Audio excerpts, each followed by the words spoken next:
ہمارے لیے آج کا کلام متی کی انجیل اس کا دوسرا باب 12 آیات سے لے کر 23 آیات تک پڑھیں گے۔ اور ہیرودیس کے پاس پھر نہ جانے کی ہدایت خواب میں پا کر دوسری راہ سے اپنے ملک کو روانہ ہوئے۔ جب وہ روانہ ہو گئے تو دیکھو خداوند کے فرشتہ نے یوسف کو خواب میں دکھائی دے کر کہا، اٹھ، بچے اور اس کی ماں کو ساتھ لے کر مصر بھاگ جا، اور جب تک کہ میں تجھ سے نہ کہوں وہیں رہنا، کیونکہ ہیرودیس اس بچے کو تلاش کرنے کو ہے تاکہ اسے ہلاک کرے۔ پس وہ اٹھا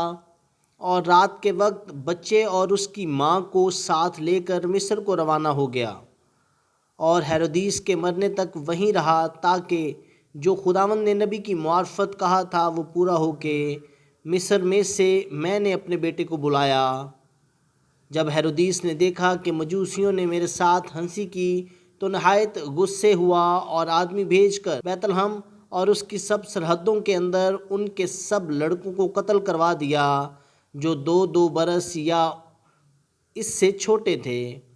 اس وقت کے حساب سے جو اس نے مجوسیوں سے تحقیق کی تھی۔ اس وقت وہ بات پوری ہوئی جو یرمیہ نبی کی معرفت کہی گئی تھی کہ راما میں آواز سنائی دی، رونا اور بڑا ماتم، راحیل اپنے بچوں کو رو رہی ہے اور تسلی قبول نہیں کرتی، اس لیے کہ وہ نہیں ہیں۔ جب ہیرودیس مر گیا تو دیکھو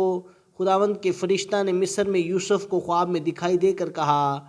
اٹھ، اس بچے اور اس کی ماں کو لے کر اسرائیل کے ملک میں چلا جا، کیونکہ جو بچے کی جان کے خواہاں تھے وہ مر گئے۔ پس وہ اٹھا اور بچے اور اس کی ماں کو ساتھ لے کر اسرائیل کے ملک میں آ گیا، مگر جب سنا کہ ارخلاؤس اپنے باپ ہیرودیس کی جگہ یہودیہ میں بادشاہی کرتا ہے تو وہاں جانے سے ڈرا، اور خواب میں ہدایت پا کر گلیل کے علاقہ کو روانہ ہو گیا، اور ناصرت نام ایک شہر میں جا بسا، تاکہ جو نبیوں کی معرفت کہا گیا تھا وہ پورا ہو کہ وہ ناصری کہلائے۔ خداوند کا پاک کلام پڑھا اور سنا جانا ہم سبوں کے لیے باعث برکت ہو۔ خدا کا شکر ہو، آمین۔